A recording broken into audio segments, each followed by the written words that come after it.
En apparence, l'onction de David n'a pas de suite. Il retourne à ses brebis. Cependant, les autres fils d'Ishaï suivent Saül à la guerre. 40 jours durant, Israël fait face aux Philistins. C'est probablement à ce moment-là, c'est-à-dire à la fin de ces 40 jours, que David est envoyé au camp par son père avec des vivres pour ses frères. Et c'est alors seulement, quand il est encore sous le coup du défi de Goliath, qu'il vient d'entendre que quelque chose transpire de son histoire secrète avec Dieu. En réponse aux questions de Saül, il parle du lion, il parle de l'ours et raconte comment Dieu l'a délivré de l'un et de l'autre. Que c'est beau.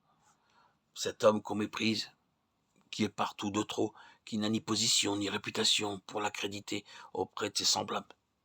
Il a des rapports secrets avec Dieu, dans les champs, dans le désert peut-être.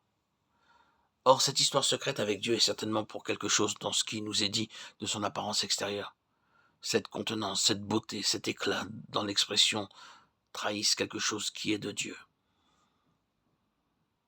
Si ces détails sont mentionnés dans 1 Samuel 16, 12 et 17, 42, ça ne veut pas dire que Dieu se soit basé sur l'apparence extérieure de David pour fixer son choix ou lui manifester son approbation. Ce qu'il faut voir là, chez David, c'est simplement un indice, un signe visible qui atteste la présence à l'arrière-plan de sa vie de quelque chose de spécial. C'est vrai, et il faut le reconnaître. Très souvent, quand Dieu choisit un homme pour faire son œuvre, cet homme semble porter sur sa personne sa propre lettre de recommandation, une certaine beauté dans l'expression, quelque chose de lumineux qu'on ne peut pas s'empêcher de remarquer, et qui fait dire à l'entourage, celui-là, il n'y a pas à s'y méprendre, c'est Dieu qui l'a choisi. Ce n'est pas étonnant que l'onction de Dieu repose sur lui. Et si l'on s'imagine volontiers que c'est à cause de cette apparence extérieure, de cette contenance, de cette beauté, de cette lumière dans l'expression que Dieu l'a oint. Mais il n'en est rien. Jamais Dieu n'a oint qui que ce soit pour ce qu'il était en lui-même. Une histoire secrète avec lui, voilà la seule chose dont Dieu tienne compte quand il accorde l'onction à quelqu'un. Ce n'est donc pas à cause de ce que David était en lui-même, de son naturel, qu'il a trouvé place au milieu des hommes. C'est à cause de l'intervention de Dieu dans sa vie. Intervention qui ne peut s'expliquer que par cette relation secrète que David entretenait avec lui, dans ce sanctuaire intime où le regard de l'homme ne pénètre pas. L'exemple de Saül n'est pas moins frappant, quoique dans l'autre sens, il reçoit l'onction au début de sa carrière. Et cette onction signifie que Dieu lui confère quelque chose qu'il n'avait pas par nature. Mais remarquez, aussitôt qu'il se met à agir de lui-même sans tenir compte de sa dépendance de Dieu, l'onction est retirée. L'explication de sa déchéance est là tout entière. S'affranchissant de l'onction qui repose sur lui, il prend une initiative personnelle et décide de ne pas attendre Samuel. Aussi désormais l'onction est perdue pour lui.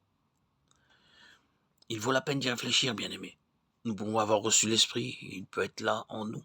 Nous pouvons bénéficier de sa présence permanente sans qu'une faute de notre part nous prive nécessairement des bienfaits de son ministère.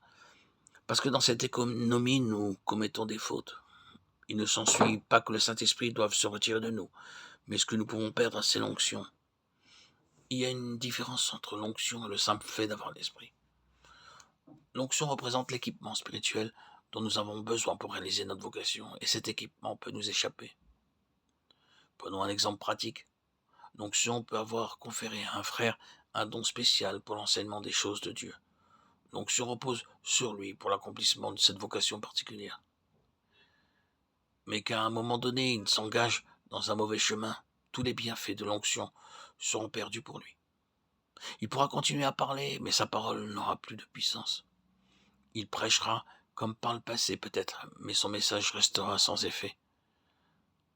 Continuer à exercer la fonction alors que peut-être l'onction s'en est allée. C'est là qu'est le danger pour nous. Nous posons donc en principe que l'onction est quelque chose que nous pouvons perdre, sans que pour cela le Saint-Esprit nous soit repris.